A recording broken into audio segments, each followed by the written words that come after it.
नमस्कार, मी डॉक्टर कविता राणे. लक्षवेधीमध्ये आपल्या सर्वांचं स्वागत. इराण-इराक युद्धाचे मोठे परिणाम अवघ्या जगभरात जाणवायला लागलेत. हवाई वाहतूक अजूनही विस्कळीत आहे. आयात निर्यात प्रचंड गडबडली आहे. स्टॉक मार्केट, सोन्याचे भाव सगळीकडे प्रचंड चढउतार जाणवत आहेत. आणि यातला सगळ्यात कळीचा घटक कुठला असेल तर तो आहे कच्चं तेल. अमेरिका आणि इस्रायलने इराणवर हल्ला केला आणि आठवडाभरानंतर हे युद्ध तीनच देशात सुरू आहे. त्यामुळे खरं तर तेल पुरवठादार आखाती देशांशी या युद्धाचा थेट संबंध नसायला हवा होता. पण शेजाऱ्याच्या घराला आग लागली आणि त्यातही काडी जर आपल्या अंगणातून पेटवून टाकली असेल तर मग धग आपल्याही घराला लागणार, चटके आपल्यालाही बसणार ना. आखातातही तेच झाले. इराणवर हल्ला करणाऱ्या अमेरिकेचे लष्करी तळ सगळ्या आखाती देशांमध्ये आहेत. मग पार लांब बसलेल्या अमेरिकेवर हल्ला करायला इराणचं टार्गेट हेच लष्करी तळ होतं. म्हणजे आखाती देश लष्करी तळांऐवजी ड्रोन जसजसे विमानतळ, ऑइल रिफायनरी आणि बाकीच्या महत्त्वाच्या ठिकाणांना लक्ष्य करतायत तसतशी युद्धाची धग आखाती देशांना जाणवते. पण आखाती देश काही हे चटके एकटे सहन करत नाहीत, ते जगाला सहन करावे लागतात आणि तितकेच भारतालाही.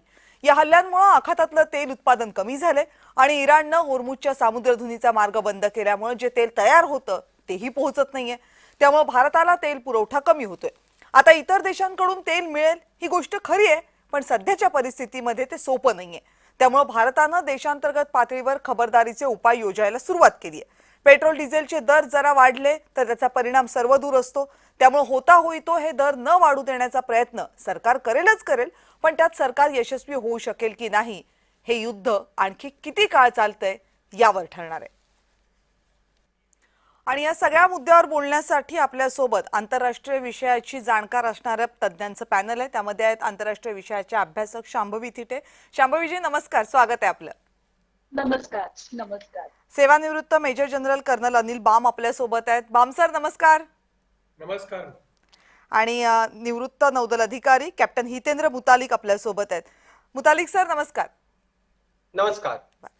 शांभवी मॅडम, कालच आपण सगळ्यांनी महिला दिन साजरा केलेला आहे, त्यामुळे या पॅनलमध्ये असलेल्या महिला गेस्ट पासून सुरुवात करूयात.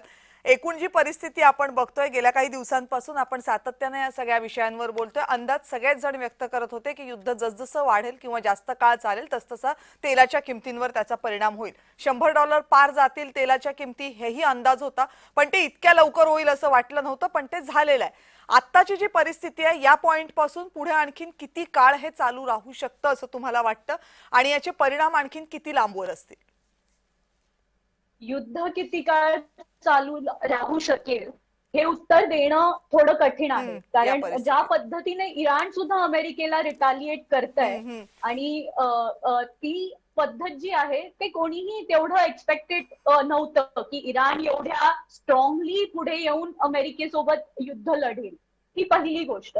आणि ही एकंदरीत सगळी परिस्थिती भारताच्या दृष्टीने सगळ्यात महत्वाची गोष्ट आपल्याला लक्षात घेतली पाहिजे ते म्हणजे स्ट्रॅटेजिक रिझर्व्ह जे भारताचे SPR आहेत ते आपल्याकडे खूप चांगल्या पद्धतीने आहेत. आणि आता तुम्ही ट्रम्पचं स्टेटमेंट सुद्धा ऐकलं असेल.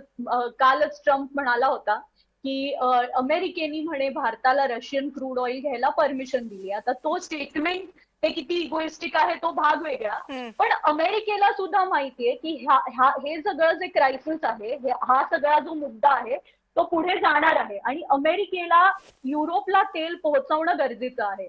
त्याच्यासाठी भारत हा खूप स्ट्रॅटेजिकली महत्वाचा देश ठरू शकतो. आता अमेरिका ह्या सगळ्याकडे अशा पद्धतीने बघतेय की एशिया पॅसिफिक म्हणजे हिंदी महासागर आणि प्रशांत महासागर ह्या भागामध्ये तेलाच्या काही बोटी आहेत ज्यांच्यामध्ये तेल आहे. अशा जवळपास 150 बोटी ह्या एशिया पॅसिफिक मध्ये आहेत, ज्यांना आपण फ्लोटिंग ऑइल असं म्हणतो. तर त्या 150 बोटींमध्ये रशियन, इराणियन हे जे सँक्शन असलेलं तेल आहे ते आहे. तर ते ऑफलोड भारतात होऊ शकतं का, ही सुद्धा शक्यता अमेरिका कुठेतरी बघताय. कारण आपल्या देशामध्ये भारतात जवळपास 23 रिफायनरी आहेत जिथे आपण ऑइल रिफाईन करून आणि त्यांची कपॅसिटी जवळपास 250 दशलक्ष क्युबिक मीटर आहे, मेट्रिक आहे. त्याच्यामुळे हा जो सगळा मुद्दा आहे हा भारतासाठी बघायला गेलं तर आपण जिओपॉलिटिकली फारच सेफ आणि सिक्युअर आहोत तेलाच्या बाबतीत तरी, असं मला वाटतंय. पण तुम्ही जे आता म्हणालात की ती जी बोटी आहेत, त्या जहाज आहेत ज्याच्यावर तेल आहे ते भारतामध्ये ऑफलोड करतात, पण ही कदाचित तात्पुरती सोय आपली असू शकते, कारण हे जर आणखीन लांबलं तर ही ही सोय ही काही फार काळ राहील अशी नाहीये. रशिया डिस्काउंटेड प्राइस मध्ये भारताला क्रूड ऑइल द्यायला तयार आहे. हम्म. आता ते क्रूड ऑइल भारतात येऊन रिफाईन होऊन त्याला भारत वेळ लागणार. आपली सुद्धा गरज भागवू शकेल आणि युरोपची सुद्धा गरज भागवू शकेल, ही शक्यता आहे. पण आता हे युद्ध किती लांबतंय, परत रशिया आणि चीनचे जे संबंध आहेत ते सुद्धा चांगले आहेत आणि सध्या चीनला सुद्धा तेलाची गरज आहे. चीनचं जवळपास 50 ते 60% तेल बंद झालंय स्ट्रेट ऑफ हॉर्मुझ ब्लॉक असल्यामुळे. त्यामुळे आणि इराणचा सगळ्यात मोठा भागीदार जो तेल इराणकडून घेणारा सगळ्यात मोठा इम्पोर्टर चीन आहे. त्यामुळे रशियाला एका हाताने चीनलाही मदत करायची आहे. तर आता ही सगळी गणितं कशी जमून येत आहेत ह्याच्यावरती ठरेल. पुढची परिस्थिती आपल्याला बघता येईल. ठीक आहे. अनिल बॉम्ब सर, खरं तर हे युद्ध जेव्हा सुरू झालं होतं त्यावेळेस सगळेजण शंकाही घेत होते की इराण किती काळ टिकू शकणार आहे, कारण पलीकडे असलेला इस्रायल आणि अमेरिका दोन्हीही जर मिलिटरी दृष्ट्या विचार केला तर प्रचंड सशक्त देश मानले जातात, पण तरीही इराणनं आतापर्यंत तोंड दिलं आणि याच्याही पुढे इराण लगेचच काही शस्त्र खाली टेकेल वगैरे असं तरी आता दिसत नाहीये. तुमचं आकलन काय आतापर्यंत झालेल्या गोष्टी आणि भविष्यामध्ये काय पाहताय तुम्ही, याचे ट्रेंड कुठे जात आहेत? 28 फेब्रुवारीला जेव्हा अटॅक सुरू झाले आणि सकाळी साधारण 9:40ला पहिला स्ट्राईक आणि असॉल्ट केला होता, तेव्हा वाटलं होतं की maybe week to 10 days किंवा मॅक्सिमम 2 वीक्स पर्यंत ही लढाई चालेल, कारण जो सिक्युरिटी कॉम्प्लेक्स आहे आणि जो पॉवर इंडेक्स म्हणतात अमेरिका प्लस इस्रायलचा मिळून ऍज कम्पेअर्ड टू इराणचं लेवल काहीच नाहीये. पण आपण पाहतोय की इराणनी कशा शेवटप्रमाणे आणि असं लढाई देऊन दाखवलं आहे की अजूनही इराणची शक्ती कमी झालेली नाहीये. कमी झाली आहे in terms of navy. Complete navy त्यांची फ्लीट त्यांनी संपवून टाकली आहे. एअर असेट्स त्यांचे संपवले आहेत. असं म्हणतात की एअरफोर्स हेडक्वार्टर्स आणि एअर जितके असेट्स आहेत हे त्यांनी नष्ट केले आहेत. ग्राउंड ट्रूप्स अजून वापरले गेले नाहीये दोन्हीकडनं, कारण आता सध्या लढाई मिसाईल आणि रॉकेटची चालू आहे आणि हे दुरून दागलं जातं. पण इराणनी एक खूप मोठा स्ट्रॅटेजिक निर्णय घेतला होता, त्याच्यामध्ये 2 गोष्टी त्यांनी केल्या. आपण आज ऑइल बद्दल बोलतोय. स्ट्रेट ऑफ हॉर्मुझ किंवा हॉर्मुझ समुद्र दोन्ही त्यांनी बंद केली, ज्याच्यामधून जवळजवळ त्या एरियामधले 20% ऑइल बाहेर पडतं. म्हणजे जर का आपण इन टर्म्स ऑफ नंबर्स आपण पाहायला गेलो तर 17 मिलियन बॅरल्स पर डे तिकडनं बाहेर पडतात. आणि हा इफेक्ट फक्त आयात करणाऱ्या देशांवरतीच नाही होणार, निर्यात करणाऱ्या देशांवरती पण तेवढाच इफेक्ट होतो, कारण त्यांच्याकडे इकॉनॉमी पूर्ण खाली जाईल. पण पाहतो फॉर एक्झाम्पल आपण जर का इफेक्ट पाहिला तर हॉर्मुझ बंद झाल्यामुळे सगळ्यात मोठा इफेक्ट अनालिसिसनी केल्यानंतर नंबर 1 देशावरती जो इफेक्ट होईल तो आहे भारत, अनफॉर्च्युनेटली. कारण भारताचं 85% एनर्जी सोर्सेस आपण बाहेरून घेतो आणि त्याच्यातले जवळजवळ 54 ते 60% क्रूड आणि एनर्जी रिसोर्सेस आपले मिडल ईस्ट मधून येतात आणि स्ट्रेट ऑफ हॉर्मुझ मधून येतात. आपण बाकी पाहिलं तर नेक्स्ट लेवलवर ते चायनाला इफेक्ट होईल, जपानला इफेक्ट होईल. आणि जसं मी म्हटलं की नॉट ओनली जे आयात करतायत पण जे निर्यात करतायत. फॉर एक्झाम्पल UAE ची इकॉनॉमी कम्प्लिटली ऑइलवर डिपेंडेंट आहे आणि ते म्हणतात की जर का त्यांचं बंद झालं तर त्यांची इकॉनॉमी कम्प्लिटली शॅटर होईल. ते म्हणतायत की त्यांनी पाईपलाईन्स ले केले आहेत, त्याच्यामुळे 60% ऑफ द ऑइल ते तरी पण बाहेर काढू शकतील in spite of blockage of Hormuz. पण 40% फक्त जे राहील त्या 40% मध्ये त्यांना जितकं नुकसान होईल ते कधीच भरपाई होणार नाही. सौदी अरेबिया त्यांची तर वाट लागेल, कारण जे ऑइल ते युरोपकडे पाठवतात रेड सी मधून as compared to Hormuz, Saudi Arabia खूप बॅडली हिट होणार आहे. आणि इराणनी हे स्ट्रॅटेजिकली 2 गोष्टी केल्या. दुसरी म्हणजे जितके बेसेस होते American bases, right from UAE असो, कतार असो, बहरीन असो, कुवेट असो, इराक असो, ते जॉर्डन, सौदी अरेबिया, सायप्रस पर्यंत पोहोचले. ते दाखवतात त्यांचं एम आहे की कशा प्रकारे अमेरिकेवरती प्रेशर बिल्डअप केलं जाईल, कारण इथले लोक म्हणतात आम्ही तुम्हाला बेसेस दिले वापरायला आणि आमच्यावरती हल्ले होत आहेत, आमचं काही घेणं देणं नाही आहे या लढाईची. आणि आजची गोष्ट झाली सकाळी इस्रायलनी ऑइल इन्स्टॉलेशन आणि डेपोज वरती हमला केला आहे. हे एक खूप मोठी बाब आहे, कारण ह्याच्यामध्ये दोन्ही इस्रायलचं पण नुकसान होईल ठीक. आणि अमेरिकेचं पण नुकसान होईल. Iran is standing it's ground. Iran is standing it's ground आणि ते जगाला सांगते की इतक्या लवकर काही आम्ही हार मानायला तयार नाही आहोत. मुतालिक सर, आता याच्यामध्ये एक दिसतंय इराणच्या बाबतीत, म्हणजे आता बाम सर म्हणाले ते त्यांच्या स्ट्रॅटेजीज बद्दल म्हणाले, त्यांच्या मिलिटरी कपॅसिटीज जे आहेत त्याच्याबद्दल म्हणाले, त्यांचे अटॅक्स आतापर्यंत. पण हेही दिसतंय की डोमेस्टिक लेवलवर सुद्धा इराणनं आपलं ग्राउंड अजून हल्लेलं नाहीये त्यांचं. म्हणजे असं वाटत होतं अमेरिकेला की तिथं नागरी बंड होईल, त्याच्यानंतर तिथल्या सरकारला काही धक्का लागेल. रेजिम चेंज जेव्हा करायचं होतं त्यावेळेस काय फक्त खामेनी तिथून बाजूला होणं नव्हतं, त्यांना ती संपूर्ण सिस्टीम हलवायची होती. पण ती सिस्टीम हलताना कुठेही दिसत नाहीये आणि देशही शांत दिसतोय. या दृष्टीनं अमेरिकेला हे जितकं सहज साध्य होईल असं वाटलं होतं ते होताना दिसत नाहीये. हो, आपण जर यामध्ये बघितलं तर जे एक इनिशियल ॲझम्पशन होतं की पहिल्या अटॅक जे 28 फेब्रुवारीला सुरू झाले आणि ते अटॅक झाल्यानंतर पहिल्या 3 ते 4 दिवसात कंटिन्युअस जे कंबाईंड अटॅक्स युएस आणि इस्रायली फोर्सेसचे होते, एअर अटॅक्स आणि त्यांच्या एअरक्राफ्ट कॅरियर ग्रुपनी सपोर्ट केलेले अटॅक्स, त्या दोन्ही अटॅक्सनी इराण पूर्णपणे डिस्ट्रॉय होईल किंवा इराण कॅप्च्युलेट होईल, आपण सरेंडर करेल असा एक त्यांचा अंदाज होता.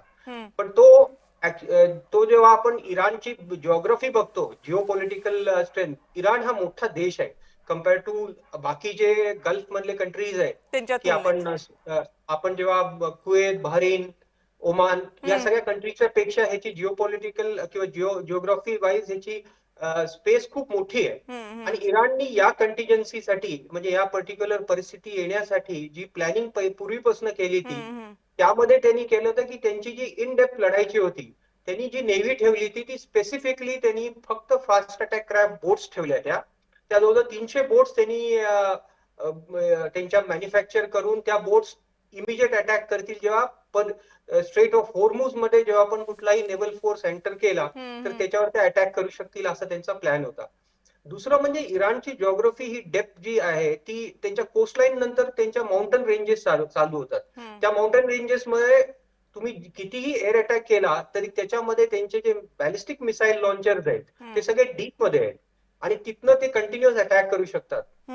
आणि सेकंड त्यांचा पॉइंट जो आहे की त्यांनी जे स्ट्रक्चर निर्माण केलंय, जे एक कल्पना होती लोकांना की ते एक सेंट्रलाइज स्ट्रक्चर आहे की त्यांचे खमेनाई हे प्रेसिडेंट जे होते ते सिंगल पर्सन नोडली डिस्ट्रॉय केल्यावर त्यांची पूर्ण स्ट्रक्चर कोलॅप्स होईल. ते नसताना त्यांनी जे डिसेंट्रलाइज स्ट्रक्चर ठेवलंय की ज्याच्यामध्ये प्रत्येक सेंटर जे आहे ते प्रत्येक जण आपापले सब सेंटर्स ते आपापल्या ह्याला ते डिफेंड करू शकतात.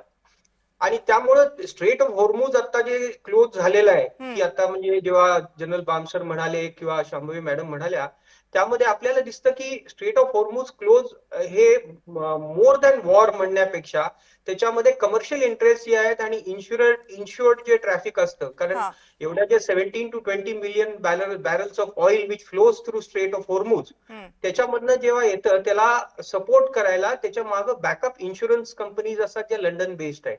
आणि आता त्या सगळ्या इन्शुरन्स कंपनीनी त्याला आपण जे म्हणतो की फोर्स मेजॉर म्हणजे तुम्ही वॉर कंडिशन्स किंवा ज्या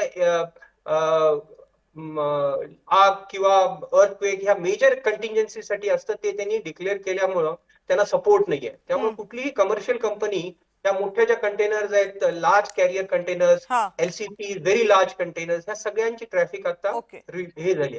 जोपर्यंत अमेरिकन जेराल्ड आर फोर्स त्यांचा जो एअरक्राफ्ट कॅरियर ग्रुप आहे तो जोपर्यंत एंटर करून होर्मुझला क्लिअर करणार नाही तोपर्यंत ट्रॅफिक सुरू व्हायला थोडंसं मुश्किल राहणार आहे. राईट. आणि बाकीच्या देशांना सुद्धा हीच अपेक्षा आहे की स्ट्रेट ऑफ होर्मुझ मधनं जोपर्यंत सुरू होत नाही जहाजांचं येणं जाणं तोपर्यंत आयातही नाही आणि निर्यातही नाही, कारण ते काय फक्त तेलाच पुरतंच, जसं तुम्ही मगाशी सांगितलं तेवढ्या पुरतंच मर्यादित नाहीये. कारण या सगळ्या आखाती देशांना प्रचंड त्यांच्या देशामध्ये आणाव्या लागतात गोष्टी बाहेरच्या देशांकडनं, ज्यांना पुरवणारा देशांमध्ये भारतही मोठा देश आहे. त्यामुळे आपल्या शेतीच्या क्षेत्रावर मोठा परिणाम याचा झालेला आहे, इतरही अनेक क्षेत्रांवर याचा मोठा परिणाम झालाय. शांभवी तिथे मॅडम पण आता या दोन्ही ही जी टू वे ट्रॅफिक आहे की हा. ज्याच्यामध्ये त्यांना आपण फूड मटेरियल्स आणि त्यांच्या डे टू डे लिव्हिंगच्या ज्या गोष्टी पोहोचवतो हा. त्याच्यामध्ये एक ऑइल एक दिस थिंग आणि दुसरा जो आहे तो लिक्विफाईड नॅचरल गॅस म्हणजे एलएनजी जे मेन कतार हे मेजर आपल्याला सेंटर आहे जिथनं एलएनजीचे कंटेनर्स मोठ्या मोठ्या शिप्स येतात ते पण ब्लॉक झाल्यामुळे आपल्या एलएनजी आणि ऑइल क्रूड ऑइल ह्या दोन्ही गोष्टी आपल्या प्रेझेंटली ब्लॉक्ड आहेत प्रेझेंटली आणि त्या मोस्टली ओपन होतील आणि त्याच्यामध्ये इराणनी कंडिशनल ओपनिंग सुरू केलेलं आहे थोडा बहुत कारण ते जेवढ्या चायनाचं आपण जर पूर्णपणे ब्लॉक केलं तर चायना 5 ते 6 दिवसात आणि आपण त्यांच्या पाठोपाठ जपान आपल्या मागं त्याच्यानंतर बाकी ज्या कंट्रीज आहेत इंडोनेशिया झाल्या पाकिस्तान झाल्या सगळ्या कंट्रीज आहेत डिपेंडंट आहेत ऑइलवर त्या कंट्रीजवर सुद्धा त्याचा इफेक्ट व्हायची शक्यता आहे आणि चायना आणि इंडियाला फार दुखावणं हे इराणनं आतापर्यंत टाळलेलं आहे त्यामुळे कदाचित तुम्ही म्हणताय तसं कंडिशनल ते कारण चायनाच्या बाबतीत त्यांनी आधीच सांगितलेलं आहे पण तेच इंडियाच्या बाबतीत होईल अशी इंडियाला अपेक्षा आहे आतापर्यंत तसं काही झालेलं नाहीये शांभवी मॅडम पण हा सगळा एकूण आवाका लक्षात घेता आतापर्यंत जी चर्चा केली ती भारत किती काळ अजून तग धरू शकतो भाव न वाढवता या सगळ्या परिस्थितीत तेलाचे भाव वाढणं हे तर नक्कीच आहे कारण का की हे आंतरराष्ट्रीय कॉन्फ्लिक्ट आहे त्यामुळे भाव न वाढवता किती दिवस तग धरू शकतं दिवस भाववाढ ही आपल्याला दिसणार आहे आणि फक्त तेलात नाही सगळी जी प्रोडक्ट्स आहेत त्यामध्ये भाववाढ आपल्याला दिसू शकते कारण का की स्ट्रेट ऑफ होर्मुझ ब्लॉक आहे सगळ्यात महत्वाचं आणि दुसरं जे आहे आपल्याला सगळ्यात मोठं चॅलेंज आहे ते म्हणजे मानदेपचा जो चोक पॉइंट आहे तो सुद्धा येमेन अर्थात येमेन सुद्धा इराणला सपोर्ट करत असल्यामुळे तिथे सुद्धा ब्लॉकेज आपल्याला दिसतात आणि हा जो मानदेपचा चोक पॉइंट आहे तो पुढे जाऊन रेड सी मधून सुएझ कनालला आपल्याला मिळताना दिसतो त्यामुळे तो सुद्धा सगळा पॉइंट ती जी सामुद्रधुनी आहे रेड सी मधली लाल समुद्रातली ती सुद्धा कुठेतरी आपल्याला ब्लॉक होताना दिसते त्यामुळे हे जे दोन महत्वाचे ट्रेड रूट्स आहेत एका बाजूला हौथीमुळे ब्लॉक आहे आणि दुसऱ्या बाजूला एवढी रेंज आहे की सौदीचा पूर्ण जवळपास त्याच्यासाठी सौदी पूर्ण क्रॉस करायला पाहिजे तर तेवढं नाही अर्थात नाही म्हणजे सौदीचा जो भाग आहे तिथून रेड सी ऍक्सेस आहेच आणि तो पुढे सुएझ कनालला जाऊन मिळतोच पण आपण भारताच्या दृष्टीने विचार केला तर आपल्याला मानदेप सामुद्रधुनी खूप महत्वाची आहे आणि आता जे इराण करतंय म्हणजे जो आपला IMEC कॉरिडॉर जो आहे तिथे जे इराण अटॅक करतं आहे म्हणजे त्याच कॉरिडॉरच्या भागांवरती अटॅक सुरू आहेत कारण आपला कॉरिडॉर जो आहे तो भारतातून युएई मधून सौदी आणि पुढे सौदी मधून इस्रायल आणि असा जाणारा कॉरिडॉर आहे त्यामुळे आपण त्या कॉरिडॉर मी भारताच्या दृष्टिकोनातून म्हणतेय त्या कॉरिडॉर मधून जाणं सुद्धा कठीण आहे ह्याच्यात पण हे दोन रेड सी असू दे किंवा मानदेप असू दे आणि दुसरा होर्मुझ असू दे हे ब्लॉक झाल्यामुळे महागाई तर आपल्याला महागाईची झळ भारताला भोगावीच लागणार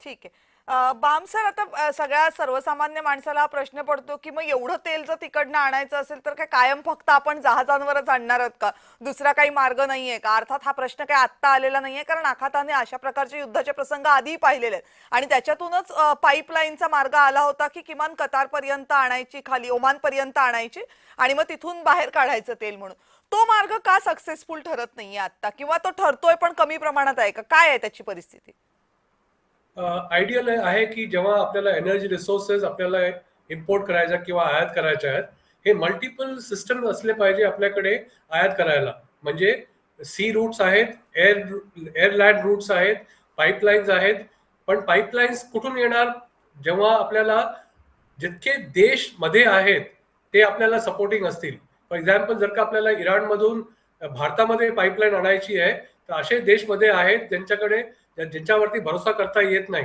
मध्ये बोललं गेलं होतं की इराणमधून आपण पाईपलाईन ले करू बिटवीन अफगाणिस्तान पाकिस्तान आणि भारत पण हे जेव्हा अफगाणिस्तान आणि पाकिस्तान हे आपले ऑल वेदर फ्रेंड्स नाही आहेत आणि पाकिस्तान तर डेफिनेटली नाहीये तो तर प्लॅन करतोय आणि त्याची इच्छा आहे की पाईपलाईन जितक्या पण आहेत त्या भारताच्या पाकिस्तानच्या मधूनच गेल्या पाहिजे त्याच्यामुळे तो कधी पण त्याला चोक करू शकतो जे तेल आयात आपण करू शकतो बाय रूट्स ऑफ सी, हे maximum capacity at one go होतं.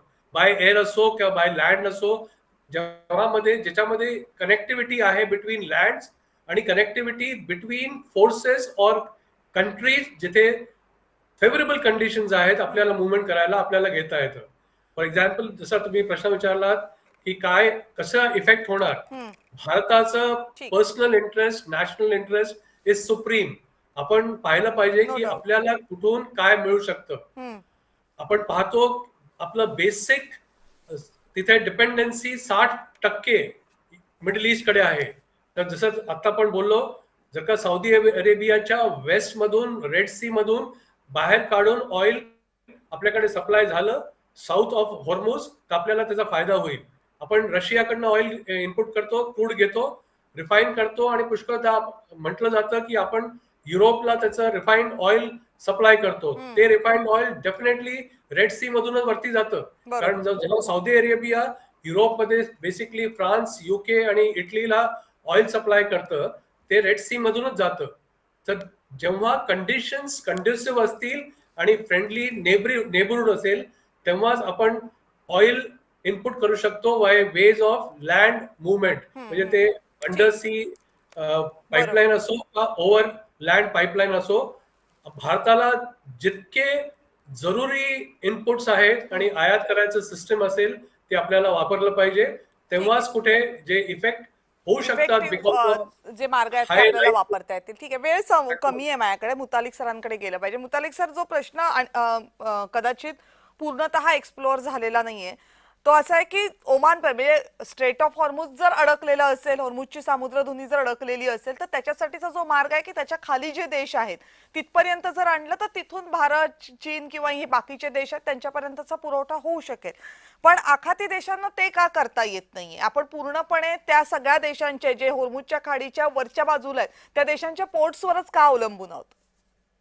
आपण जसं बघितलं तर जिओग्राफी बघितली तर ओमानच्या वर कतार, बहरीन, कुवेत आणि सौदी हे सगळे जे कंट्रीज आहेत त्या त्याच्या वरच्याच ह्याला येतात. म्हणजे इंडियाच्या कंपॅरिझन मध्ये आपण बघितलं तर ते आपल्या वेस्ट आणि वेस्टर्ली, नॉर्थ वेस्टर्ली आपण म्हणू शकतो की त्या डिरेक्शन मध्ये ते कंट्रीज येतात. बरोबर. त्यांच्यामध्ये हे जे कोऑर्डिनेशन आहे, गल्फ कोऑर्डिनेशन, जी जीसीसी म्हणतात त्याला, ज्याच्यामध्ये त्यांची ओपेक ऑइल, त्या ऑइल पाईपलाईन्स मधनं एक कंबाईंड ऑइल सोर्स येऊन ओमान मधनं जर ऑइल आलं तर आपल्याला पूर्ण पर्शियन गल्फ जो आहे किंवा स्ट्रेट्स ऑफ हॉर्मुझ आहे ते आपल्याला बायपास करता येईल. पण तो प्लॅन खूप वर्षापासून त्याच्यामध्ये चर्चा होते, पण जशी बाकी ठिकाणी युनिटी येत नाही.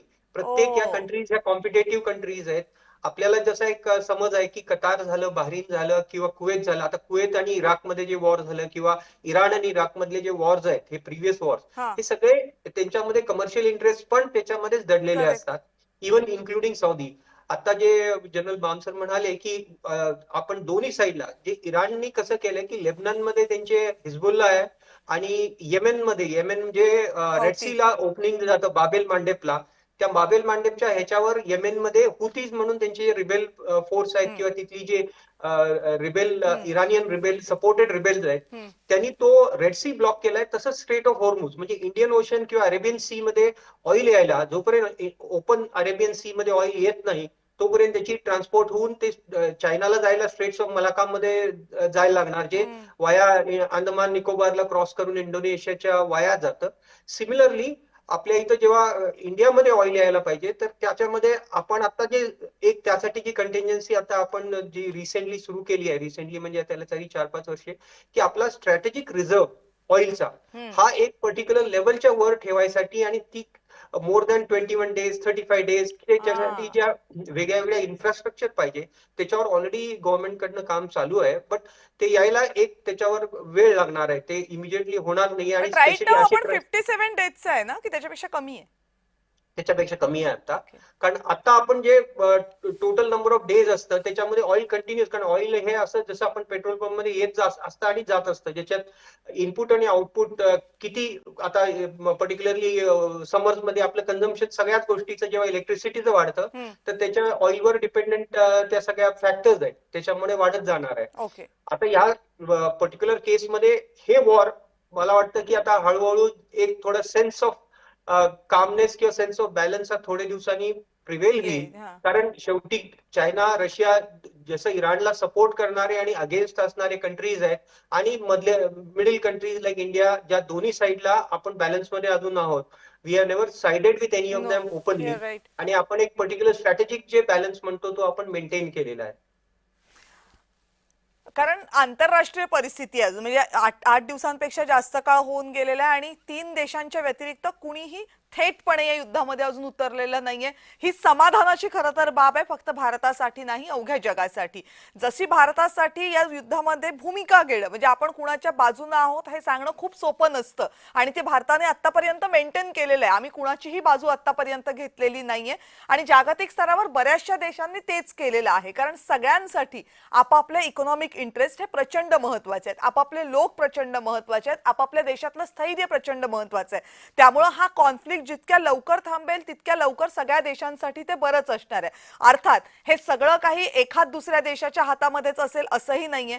कारण कायम असं म्हटलं जातं की युद्ध सुरू करणं फार सोपं असतं पण युद्ध थांबवणं फार सोपं नसतं. कारण एकदा का ते सुरू झालं की त्याच्यात एकावर एक अनेक फॅक्टर्स ऍड होत जातात, जे आता आपण बघतोय या युद्धाच्या बाबतीत सुद्धा. अपेक्षा एवढीच आहे की जसं आता शेवटला मुतालिक सर म्हणाले की हे जितकं शांत होत जाईल तशी तशी परिस्थिती नियंत्रणात येत जाईल, पण त्यासाठी किती दिवस लागतील याचं उत्तर सध्या तरी या पृथ्वी तलावर कुणाकडेच नाहीये. ते लवकर आपल्याला मिळत एवढीच प्रार्थना करूयात. आपण सगळेजण या चर्चेत सहभागी झालात, सगळ्यांचे मनापासून आभार.